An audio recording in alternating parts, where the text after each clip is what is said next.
Saya berada di lab aplikasi mekatronika. Ya, di belakang saya ini adalah satu alat mekatronika, ya, merupakan otomasi untuk pengolahan makanan dan minuman. Nah, kalau diperhatikan di belakang ini, kontrol utama dari alat ini adalah PLC. Ya, kita sudah diskusi tentang PLC. Kemudian di dalam alat ini juga terdapat berbagai macam sensor untuk mendeteksi kondisi yang ada di luar maupun kondisi internal yang ada di sistem. Sensor ada banyak di sini, ada sensor induktif, kapasitif, fotoelektrik, ada RFID gitu ya. Ada juga vision. Nah, di alat ini juga terdapat aktuator yang berfungsi untuk menggerakkan sistem. Nah, aktuator yang ada di belakang di alat ini itu terbagi menjadi dua. Satu adalah yang elektrik, di mana di sini banyak menggunakan motor listrik. Terus yang kedua adalah elektronumetik. Ya, kenapa kok ada motor listrik? Kenapa di sini juga ada pneumatik? Kenapa tidak motor listrik semua? Nah, hari ini kita akan diskusi tentang sistem elektroneumatik. Bagaimana dengan kompetensi kita di dalam bidang elektroneumatik ini akan memperkaya modal kita untuk nantinya menghadapi sistem otomasi atau membuat sistem otomasi yang ada di industri. Ya, tentunya dengan motor listrik kita bisa, tetapi dengan elektroneumatik ada hal-hal atau gerakan-gerakan yang lebih mudah kalau kita menggunakan aktuatornya dengan basis pneumatik. Ada hal-hal yang mudah untuk gerakan tertentu menggunakan aktuator motor listrik. Oke, mari kita diskusi tentang sistem elektroneumatik yang paling dasar.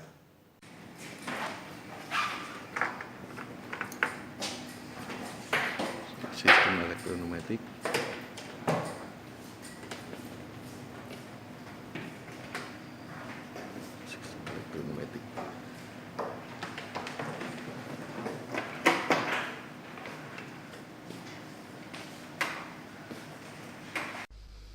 Oke, mari kita diskusi tentang sistem elektroneumatik. Ya, baik sistem dan aplikasinya. Nah, saya Eka Waris dari program studi mekatronika Fakultas Vokasi Universitas Sanata Dharma. Nah, untuk diskusi kali ini kita akan membahas tentang introduction atau pendahuluan nanti tentang sistem elektroneumatik dan sistem mekatronika. Terus kemudian apa keuntungan sistem elektroneumatik tentunya dibandingkan dengan jika kita menggunakan pneumatik secara murni. Kemudian komponen dan simbol sistem elektroneumatik. Yang keempat adalah perancangan sistem elektroneumatik. Dan terakhir nanti ada latihan untuk merancang sebuah sistem elektroneumatik. Oke, kita mulai dari pendahuluan. Nah, dari pendahuluan ini kita akan bicara tentang sebuah sistem mekatronik. Jadi kalau kita bicara tentang sistem mekatronik, di dalamnya kalau kita berangkat dari benda kerja yang akan dihandling, maka di dalam sistem mekatronik kita itu akan terdapat namanya N-efektor. Jadi N-efektor ini adalah komponen di dalam sistem mekatronika kita yang langsung bersentuhan dengan benda kerja. Kemudian N-efektor ini akan diletakkan di dalam suatu sistem mekanik atau biasa juga disebut manipulator. Ya, jadi Anda bisa membayangkan lengan Anda itu adalah sebuah manipulator, sedangkan telapak tangan dan jari-jari Anda itu adalah N-efektor yang nantinya langsung bersentuhan dengan benda kerja. Kemudian baik N-efektor, mekanik, manipulator di sini untuk bisa bergerak dia membutuhkan namanya aktuator. Ya, di dalam tubuh kita aktuator itu adalah otot-otot kita, gitu ya. Nah, di dalam sistem mekatronika, aktuator itu biasanya terbagi menjadi elektrik, yaitu motor listrik yang paling banyak, kemudian pneumatik dan hidrolik. Kemudian untuk mendeteksi benda kerja, untuk mendeteksi posisi dari N-efektor dan manipulator kita, itu dibutuhkan sensor. Nah, sensor yang mendeteksi benda kerja, karena mendeteksi ada lingkungan luar, itu kita sebut dengan sensor eksternal. Sedangkan sensor yang mendeteksi posisi-posisi dari lengan kita, N-efektor kita, itu kita sebut dengan sensor internal. Nah, sensor eksternal di sini tentunya banyak ya yang banyak diaplikasikan di dalam sistem mekatronik, misalnya adalah sensor induktif. Itu yang bisa mendeteksi benda terbuat dari logam. Kemudian sensor kapasitif, kemudian sensor fotoelektrik, kemudian RFID, kemudian vision, dan sebagainya. Ya, tentunya masih banyak sensor yang lain. Nah, sedangkan sensor internal yang paling banyak digunakan itu adalah encoder atau rotary encoder. Yang paling sederhana menggunakan potensio. Itu ya. Nah, kemudian sensor aktuator di sini itu kan harus terhubung ke dalam controller. Terhubung ke controller kita, di mana kontrol kita sekarang kan banyak menggunakan PLC, ya, kontrol berbasis komputer, yaitu sistem digital. Maka untuk itu controller ini membutuhkan electronic interface supaya sensor itu bisa terhubung ke komputer kita, bisa terhubung ke PLC kita. Aktuator supaya bisa terhubung ke komputer kita, ke PLC kita, membutuhkan rangkaian elektronik yang kita sebut dengan interface. Nah, ini adalah sistem kita. Nah, biasanya sistem kita, sistem mekatronik ini akan didebatkan di dalam satu frame, gitu ya, ada rangkanya. Jadi nanti ya komputernya ditaruh di rangka, elektroniknya ditaruh di dalam rangka, aktuatornya di dalam rangka, dan sebagainya. Dan kemudian karena ini adalah alat elektrik, alat listrik, ini membutuhkan power supply. Nah, kalau di sini berupa pneumatik ataupun hidrolik, power supply ini di samping elektrik juga butuh power supply untuk udara bertekanan maupun untuk oli kalau kita menggunakan hidrolik.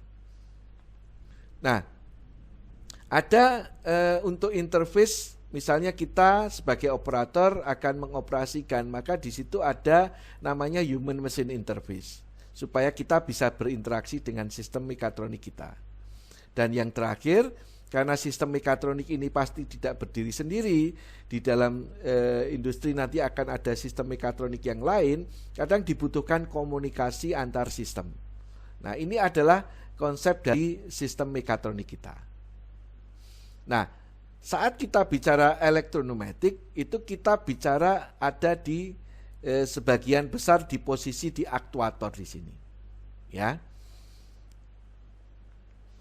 Nah, kalau kita lihat detail di dalam sistem mekanik, gitu ya, sistem mekanik kita, ini adalah N-efektor. Misalnya ini N-efektornya berupa gripper. Kemudian ini adalah manipulatornya berupa robot, gitu ya, berupa lengan-lengan robot. Ini adalah aktuatornya, bisa motor listrik, bisa silinder pneumatik atau hidrolik dan sebagainya. Kemudian untuk membentuk N-efektor, manipulator, dan aktuator ini ada elemen-elemen mekanik yang di dalamnya dibutuhkan. Misalnya di dalam motor listrik, di dalamnya pasti ada namanya bearing untuk menumpu poros, gitu ya. Jadi ada komponen-komponen mekanik yang untuk menyusun peralatan sistem mekanik kita. Nah, saat kita bicara tentang elektroneumatik, kita lihat di sini. Nah, ini ada dua kata, satu adalah elektro, satu adalah pneumatik. Nah, kita lihat dulu pneumatik. Pneumatik itu berasal dari kata pneu, yang berarti adalah udara yang bertekanan, dan matic yang berarti adalah ilmu atau hal-hal yang berhubungan dengan sesuatu. Sehingga arti lengkap dari pneumatik itu adalah ilmu yang berhubungan dengan udara bertekanan. Nah, elektroneumatik itu pengembangan dari sistem pneumatik, di mana media kerjanya itu adalah udara bertekanan, sedangkan untuk pengendaliannya itu menggunakan sinyal elektrik. Ya. Jadi untuk mengendalikan menggunakan sinyal elektrik. Maka di dalamnya pasti nanti ada rangkaian untuk elektriknya, ada rangkaian untuk pneumatiknya. Pneumatiknya untuk power, elektriknya adalah untuk kendali. Demikian pula kalau kita bicara hidrolik. Nah, hidrolik itu adalah suatu sistem memindahkan tenaga dengan menggunakan zat cair atau fluida. Maka di sini elektrohidrolik itu sama halnya dengan elektroneumatik, media kerjanya untuk powernya, untuk tenaganya itu berupa tenaga dari oli bertekanan, ya, fluida, sedangkan untuk pengendaliannya menggunakan elektrik atau elektronik. Nah, kalau kita lihat secara detail ada tiga sebetulnya teknologi yang digunakan untuk membangkitkan gaya, gerakan, dan sinyal gitu ya. Satu adalah elektrik, satu adalah pneumatik, satu adalah hidrolik. Nah, kalau kita bicara elektrik ini di sini yang paling banyak adalah motor listrik. Pneumatik ya di situ ada silinder pneumatik, hidrolik ada silinder hidrolik dan sebagainya. Nah, maka di dalam sistem mekatronik kita, kapan kita menggunakan elektrik, kapan kita menggunakan pneumatik, kapan menggunakan hidrolik, ini menjadi hal yang sangat penting. Nah, tabel yang ada di sini itu merupakan satu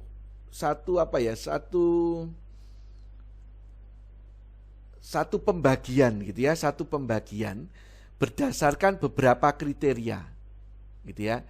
Misalnya kita bicara rotary movement, artinya apa? Di dalam sistem mekatronika kita membutuhkan gerak putar. Ya, kita misalnya ingin memutar sesuatu, memutar baling-baling. Nah, kalau kita ingin memutar sesuatu, memutar baling-baling, memutar pompa dan sebagainya, maka antara elektrik, pneumatik dan hidrolik itu mana yang paling sesuai? Kalau elektrik itu simple and powerful. Kenapa? Karena elektrik di sini terutama adalah motor listrik. Itu adalah aktuator yang gerakannya sudah berputar. Sehingga kalau kebutuhan gerak kita itu adalah gerak putar dan aktuatornya berputar, maka tinggal langsung kita hubungkan, sistem akan langsung berfungsi. Pneumatik dikatakan di sini simple karena ada motor pneumatik, gitu ya. Hidrolik kita katakan simple di sini juga karena ada motor hidrolik. Itu untuk gerak putar. Terus kemudian jika kita membutuhkan gerak linier, maka di sini untuk elektrik ini menjadi difficult dan expensive. Ya, sulit dan mahal. Tetapi kalau pneumatik ini simple karena menggunakan silinder. Ya, silinder itu gerakannya sudah gerak linier. Hidrolik juga simple karena ada silinder hidrolik, gerakannya linier dan di sini keuntungannya adalah gayanya besar. Nah, bicara masalah gaya yang besar, kalau kita melihat dari sisi gaya, maka perbandingan tiga ini bagaimana?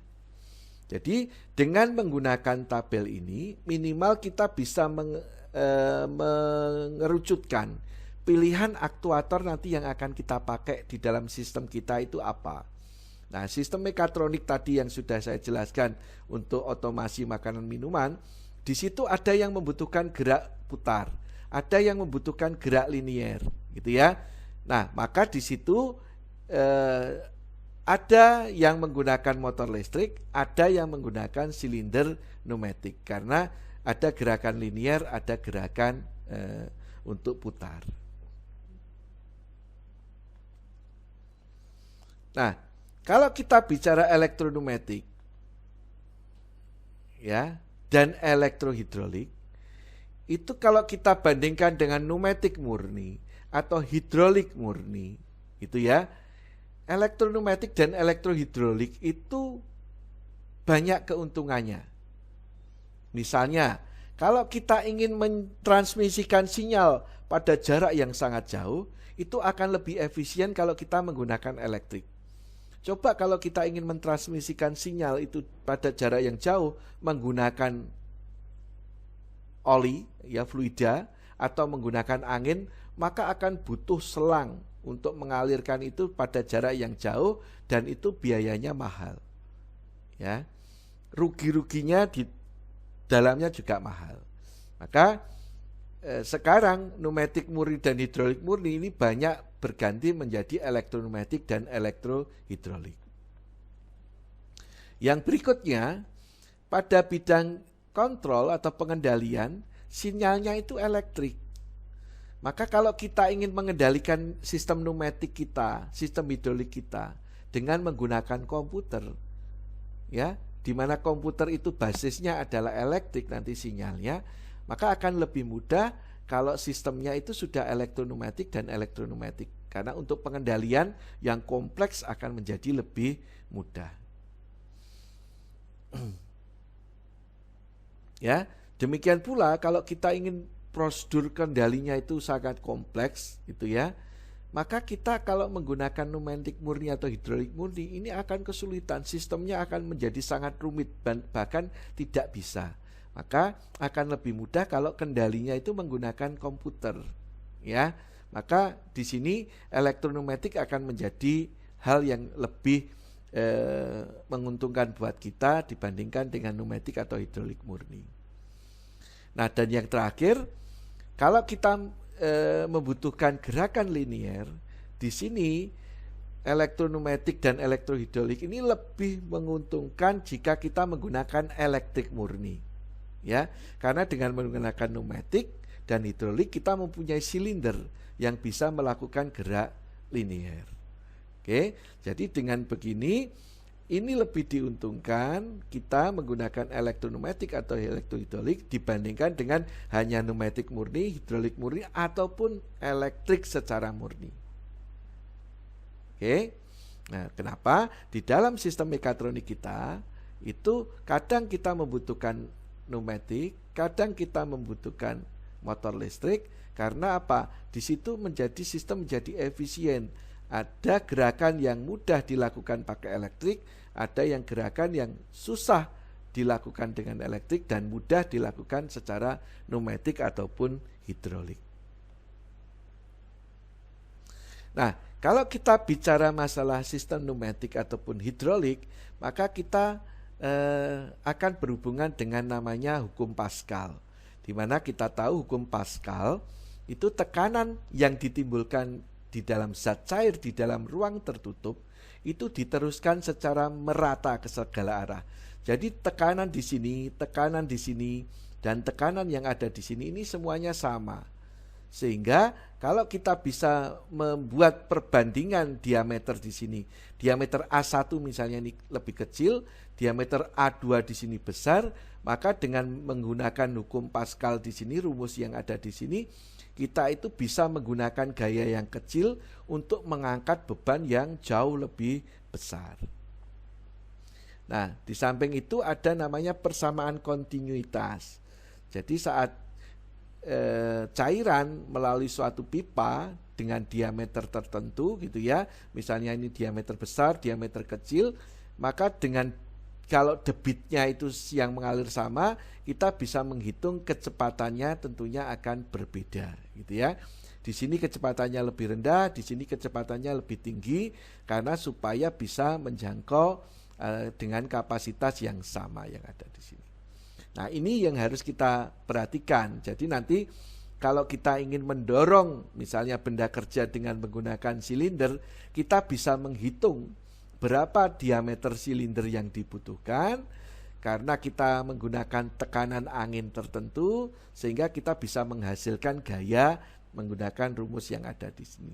Termasuk berapa kecepatan dari silinder untuk maju ataupun mundur kita menghitung bisa berdasarkan data dari sini. Jadi rumus yang ada di sini itu untuk menghitung berapa kekuatannya dan berapa kecepatannya. Dan kalau itu kecepatan dan kekuatan tadi, gaya dan kecepatan itu adalah daya.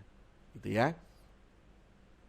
Nah, bicara masalah tekanan, kan ada beberapa satuan tekanan, gitu ya. Ini teman-teman juga harus paham bahwa ada satuan tekanan dalam bentuk bar, ada satuan tekanan dalam bentuk kilopascal. Ini adalah inci air raksa, ini kilogram force per centimeter persegi, ini pound per square inch, ini atmosfer. Nah, satu bar itu adalah 100 kilopascal. Satu bar itu hampir sama dengan 1 kilogram per centimeter persegi. Satu bar hampir sama dengan 1 atm di sini. Satu bar itu 14,5 psi, gitu ya.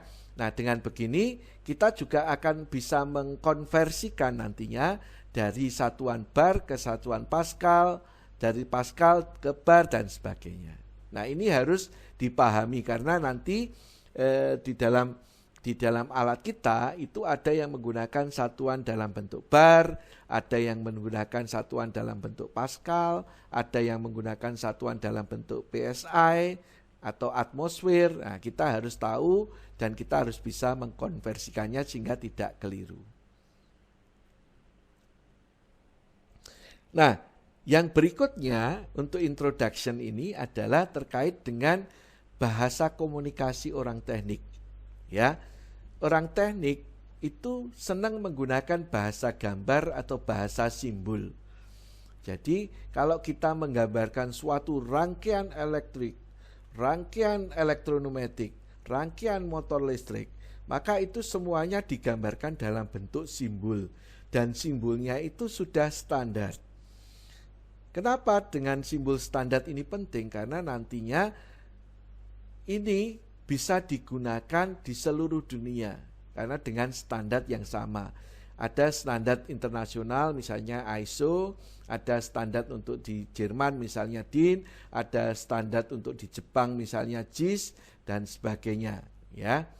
Nah, jadi penting untuk orang teknik, orang mekatronika itu belajar bahasa gambar atau bahasa simbol. Nah, nanti ini akan banyak menggunakan bahasa simbol khususnya untuk sistem elektronumetik. Nah, kita lihat di sini sekilas. Ya, Anda lihat di sini. Ini adalah sistem elektrohidrolik, ini adalah sistem elektronumetik. Ya. Selalu ada dua rangkaian. Ya, rangkaian yang di sebelah kiri hidrolik ini adalah untuk gaya. Rangkaian yang di sebelah kanan itu adalah rangkaian elektrik digunakan untuk pengendalian. Nah, ini secara hardwire. Kalau nanti secara PLC, maka di sini ada rangkaian input-output PLC dan ada program PLC. Pneumatik juga sama. Rangkaian pneumatik itu digunakan untuk gaya, untuk menghasilkan beban, rangkaian daya. Sedangkan elektrik di sini digunakan untuk pengendalian. Nah, semuanya baik pneumatik, hidrolik maupun elektriknya digambarkan dalam bentuk simbol. Makanya kita harus tahu bahasa simbol, baik simbol pneumatik, simbol hidrolik maupun simbol elektrik. Ya, sehingga saat nantinya kita ingin menyampaikan sistem kita dalam bentuk gambar simbol ini, kita bisa menyampaikan dengan benar sehingga orang lain juga bisa memahami apa yang kita sampaikan ini dengan benar. Nah, kita mulai dari komponen yang paling utama di dalam sistem pneumatik, yaitu silinder. Silinder ini nantinya adalah aktuator yang akan menghasilkan gaya linier. Silinder itu dibagi dua. Ada silinder namanya kerja ganda atau istilahnya double acting silinder. Ada silinder kerja tunggal atau single acting silinder. Nah, silinder kerja ganda ini baik untuk maju maupun untuk mundur itu membutuhkan udara bertekanan. Maka di sini ada dua lubang yang digunakan untuk memasukkan udara bertekanan. Kalau lubang udara bertekanan masuk dari belakang, maka otomatis silindernya maju. Kalau udara bertekanan masuk dari depan, maka silindernya mundur. Ya, baik maju maupun mundur ini menggunakan butuh udara bertekanan, maka disebut double acting. Beda dengan single acting, di sini hanya ada satu lubang untuk udara bertekanan. Jadi kalau udara bertekanan masuk di lubang yang di belakang, silinder maju. Kalau udara bertekanannya dihilangkan, maka silinder ini akan mundur. Karena apa? Di dalamnya di sini ada spring. Maka di sini simbolnya digambarkan adanya spring di sini. Jadi di sini tidak ada spring. Di sini ada spring dan ada 2 lubang, di sini hanya 1 lubang. Oke, itu adalah simbol dari silinder. Yang berikutnya yang paling penting itu adalah katup pengarah atau directional control valve. Nah, katup ya tentunya ada banyak katup di situ. Nah, khusus katup pengarah di sini ini nantinya akan bertugas untuk mengarahkan ya, seperti halnya di sini tadi katup ini berfungsi untuk mengarahkan supaya anginnya masuk dari belakang atau anginnya masuk dari depan. Jadi untuk mengarahkan itu. Nah, katup pengarah di sini kita bagi menjadi, ini adalah katup pengarah 3/2 solenoid tunggal. Ini 5/2 solenoid tunggal. Apa yang dimaksud 5/2 solenoid tunggal, 3/2 solenoid tunggal? Di situ ini adalah barang-barangnya dan ini adalah teorinya, gitu ya. Di dalam katup di sini ya, bentuknya meskipun seperti ini, digambarkannya adalah ini simbolnya. Di sini gambarnya ini ada 2 ruangan. Ini ruang 1 kotak di sini, sama ruang 2 kotak di sini. Ya, terus kemudian katup ini ada 5 lubang. Ini lubang 1, lubang 2, lubang 3, lubang 4, dan lubang 5.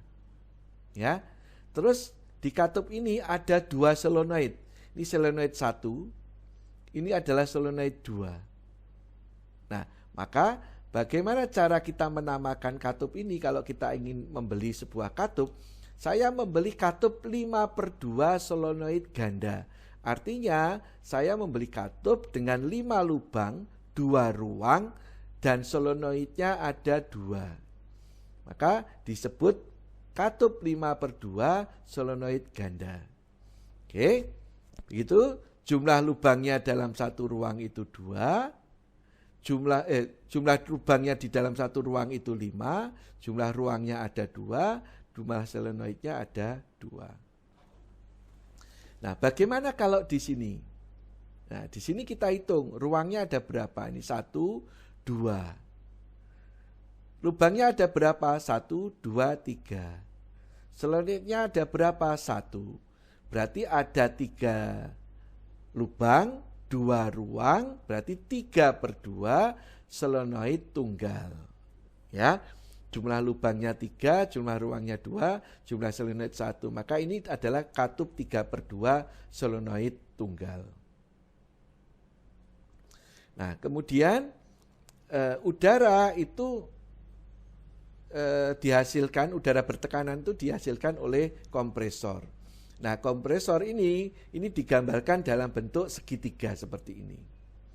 Nah, ini udara bertekanan. Udara bertekanan ini harus masuk ke namanya air service unit. Air service unit ini bisa mengatur berapa nanti tekanan udara yang mengalir ke dalam sistem. Jadi di sini ada pengaturnya, terus di sini juga ada, kalau udara ditekan itu kan akan mengembun, ada air, uap airnya di sini ada uap air yang nantinya ditangkap bisa dibuang kalau sudah penuh. Ya, terus di sini ada mengatur, ada tekanan yang bisa terlihat di sini untuk tekanan yang keluar ke dalam sistem. Oke. Nah, terus kemudian solenoid, ya, ini adalah solenoidnya. Solenoidnya ada 1, ada 2. Ini adalah simbolnya elektrik solenoid. Nah, ini adalah valve-nya yang ada di sini. Nah, valve ini untuk menggerakkan itu dengan menggunakan solenoid. Kemudian ini adalah simbol untuk tombol elektrik.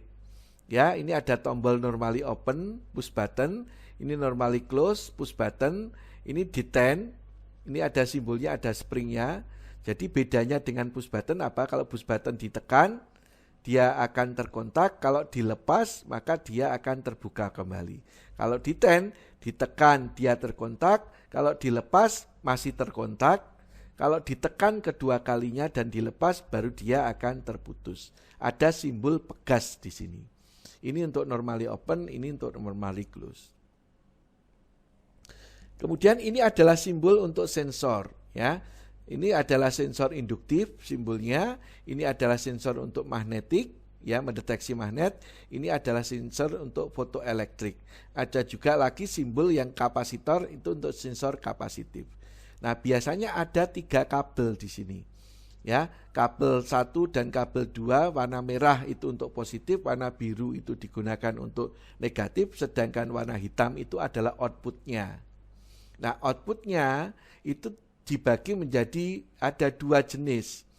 Satu adalah PNP, outputnya itu adalah positif, sehingga kalau dihubungkan ke beban harus dihubungkan ke negatif. Kalau yang sinking atau satunya lagi itu yang sinking itu outputnya adalah negatif, sehingga kalau dihubungkan ke beban harus dihubungkan ke positif. Nah, ini supaya tidak salah untuk penyambungannya. Jadi kita harus cek dulu sensor kita PNP atau NPN. Nah, output sensor ini ada yang digital, ada yang on off, ada juga yang analog. Misalnya 4 sampai 20 mA ataupun 0 sampai 10 volt. Komponen penting berikutnya untuk pengendalian, tadi kan sudah ada tombol, sensor, ini adalah relay. Nah, relay ini adalah otak kita, ya, otaknya. Jadi sebelum kita menggunakan komputer, ini yang basisnya adalah transistor, komputer itu nanti, ini kita menggunakan relay. Nah, relay, ini adalah bentuknya relay. Relay itu ada coilnya, ada kontaknya. Ada kontak normally open, ada kontak normally close, ada change over kontak, gitu ya. Nah, relay ini kalau ini kondisi mati, tidak ada listrik, maka kontak normally open ini akan terbuka, kontak normally close akan tertutup.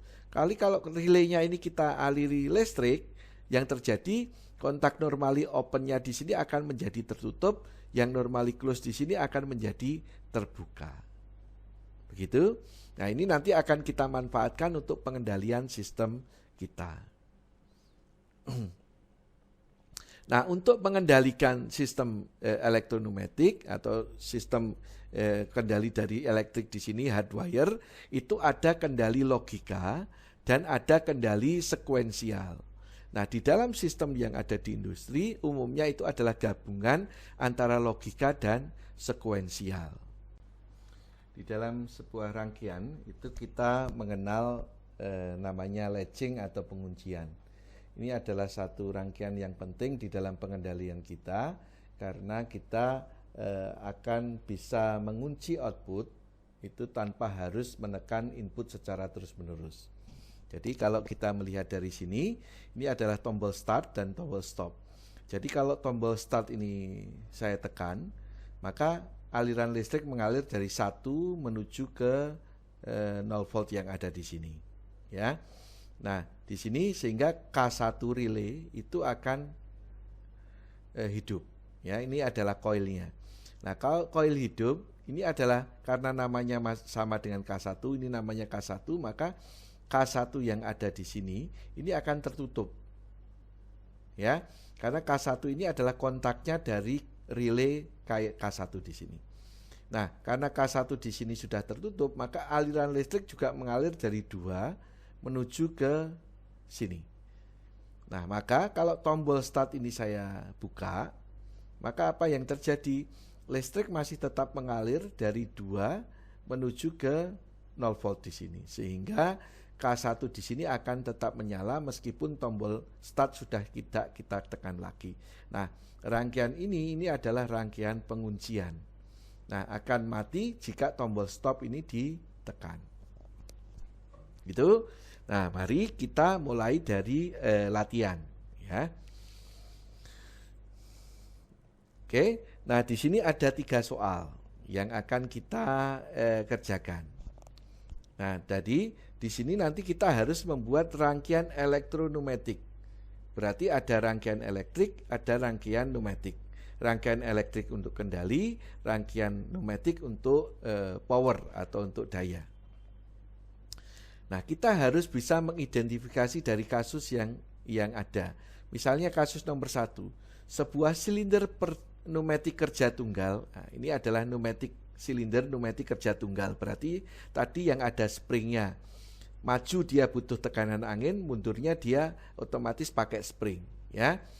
Dikendalikan oleh katup 3/2 solenoid tunggal, ya. Ini katupnya 3 lubang, 2 ruang, solenoidnya tunggal. Akan maju jika tombol ditekan dan akan mundur jika tombol tidak ditekan. Oke ya.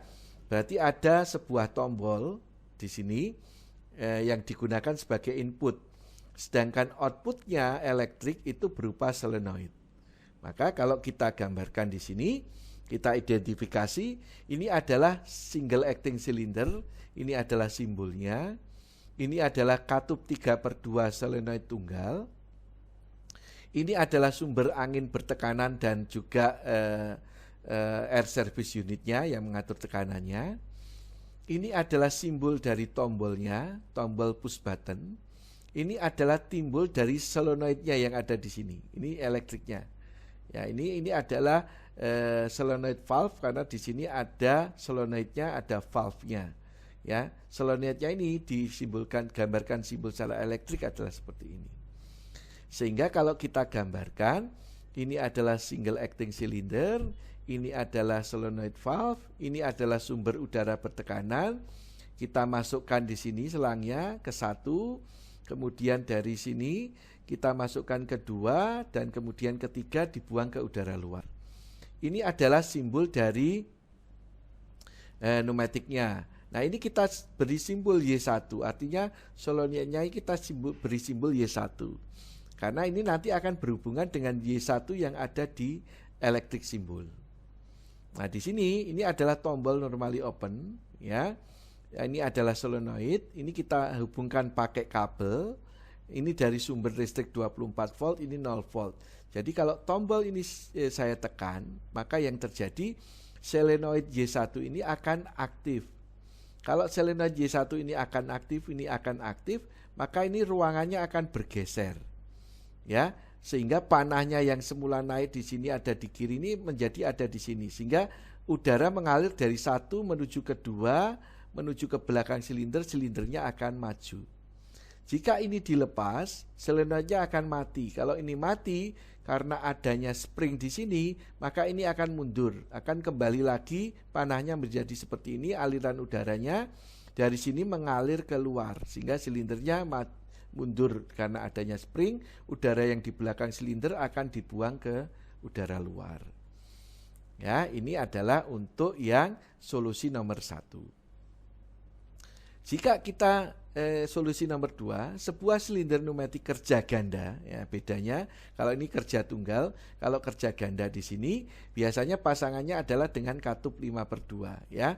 Nah, katup 5/2-nya adalah solenoid tunggal. Akan maju jika tombol 1 dan tombol 2 ditekan. Ya. Nah, di sini berarti ada 2 buah tombol. Maka kita di sini silindernya kerja ganda, solenoid valve 5/2, solenoid tunggal. Ini adalah air service unitnya dan nanti suplai udaranya, ada 2 buah tombol. Nah, ini kita gambarkan, ini silindernya kerja ganda, ini 5/2 single solenoid, ini udara bertekanannya kita alirkan ke nomor 1, nomor 2 kita hubungkan ke depan, nomor 4 kita hubungkan ke belakang, sedangkan nomor 5 dan nomor 3 kita beri silencer karena nanti akan membuang ke udara luar. Kalau dua-duanya ini tidak ditekan, maka yang terjadi udara mengalir dari 1 menuju ke 2 menuju ke depan di sini sehingga silindernya akan mundur, udara yang di belakang di sini akan dibuang ke luar lewat jalur 5. Kalau dua-duanya ditekan, kalau ditekan 1 dia tidak akan aktif. Kalau dua-duanya ditekan baru Y1 aktif. Kalau Y1 aktif, maka yang terjadi di sini katupnya akan bergeser. Panahnya yang di sebelah kiri ini akan berada di kanan. Nah, kalau ini di kanan, 1 itu akan terhubung ke 4. Sehingga udara mengalir dari 1 menuju ke 4 menuju ke belakang, silindernya maju, udara yang di depan dari 2 itu menuju ke 3 dibuang keluar.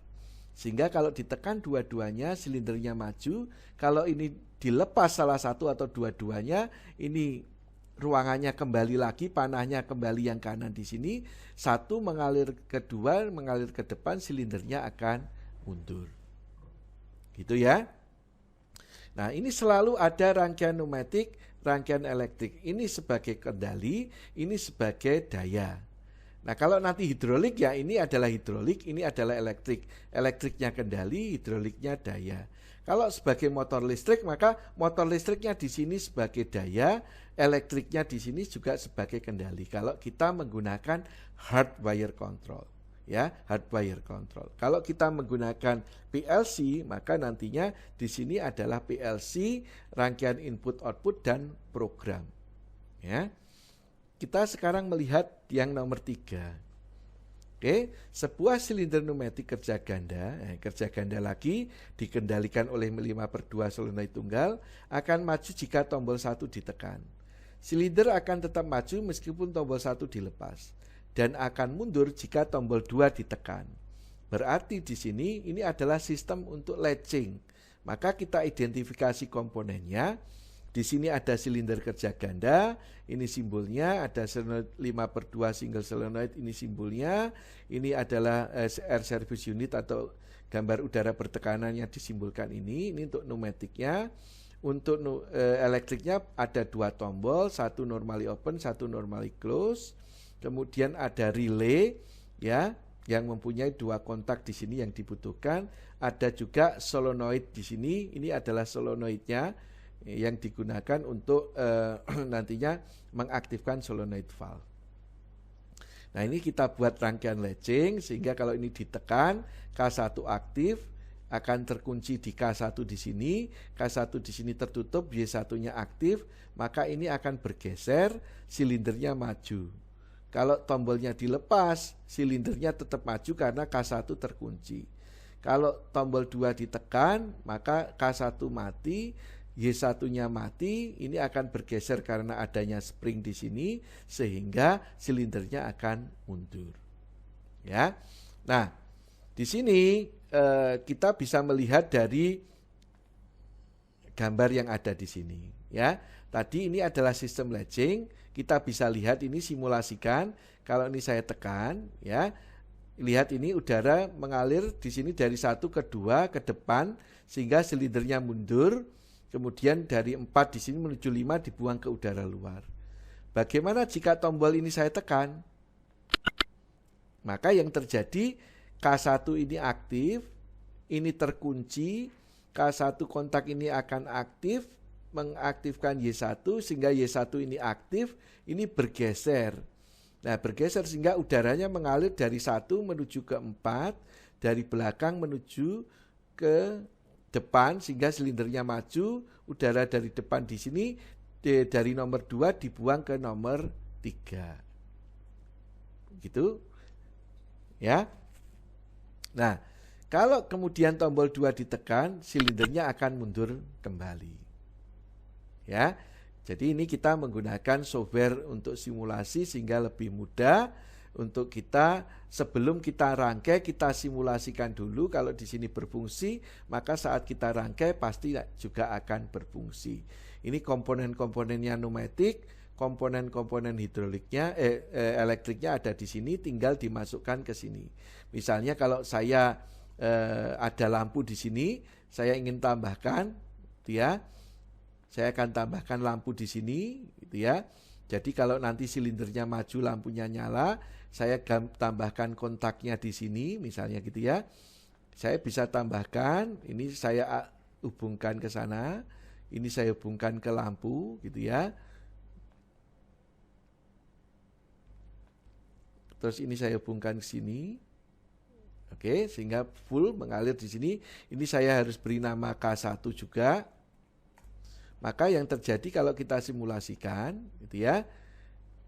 Kalau tombol saya tekan, silinder maju, lampunya menyala. Tombol 2 saya tekan, lampunya mati. Silindernya mundur. Gitu.